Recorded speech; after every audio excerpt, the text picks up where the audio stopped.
Welcome to Stallion True Crime TV, where we examine the darkest minds and the coldest cases with clarity, depth, and respect. Today's story is not fiction. It's about a man who entertained children as a clown, while hiding unthinkable horrors beneath his home. This is the story of John Wayne Gacy, one of the most calculated serial killers in American history. He performed at children's parties, wore makeup, laughed with parents. He called himself Pogo the Clown. But behind the painted smile lived one of America's most chilling criminals.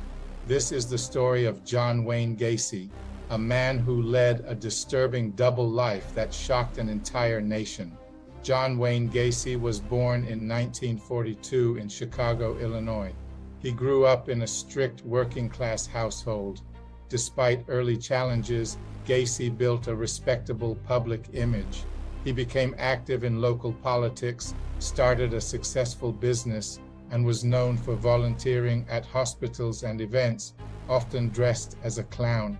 But beneath the surface, there were signs of a much darker reality.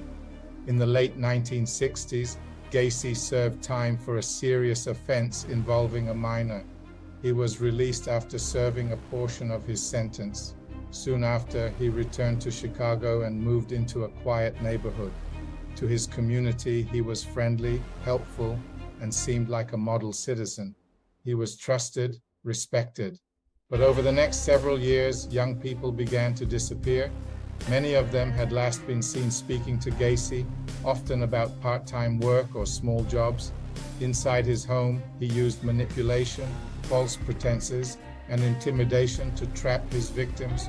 What happened next was kept hidden from the world. Authorities wouldn't uncover the truth until years later. In December 1978, a teenager named Robert Peast went missing.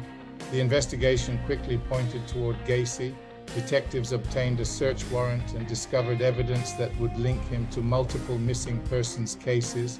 Eventually, authorities searched the crawl space beneath Gacy's house. What they found would stun the country. The remains of dozens of individuals had been buried under his home and nearby areas. In total, 33 victims were identified. Most were young. Many had been reported missing by their families. Gacy was arrested and charged with multiple counts of murder. During his trial in 1980, the defense claimed mental illness, but the evidence presented was overwhelming. He was found guilty on all counts and sentenced to death. While on death row, Gacy gave interviews, created artwork, and continued to maintain partial denials. On May 10, 1994, Gacy's sentence was carried out. He was 52 years old. Today, the case of John Wayne Gacy remains one of the most haunting in American criminal history, not because of how he looked, but because of how ordinary he seemed.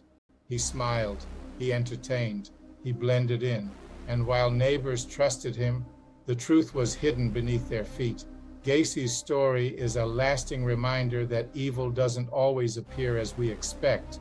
Sometimes it wears a mask. If this case left you disturbed, you're not alone. Gacy's crimes continue to haunt the minds of investigators, survivors, and a nation that trusted his smile. For more true crime stories that challenge what we think we know about human nature, subscribe to Stallion True Crime TV. New stories drop every week. Until then, stay curious, stay informed, and stay safe.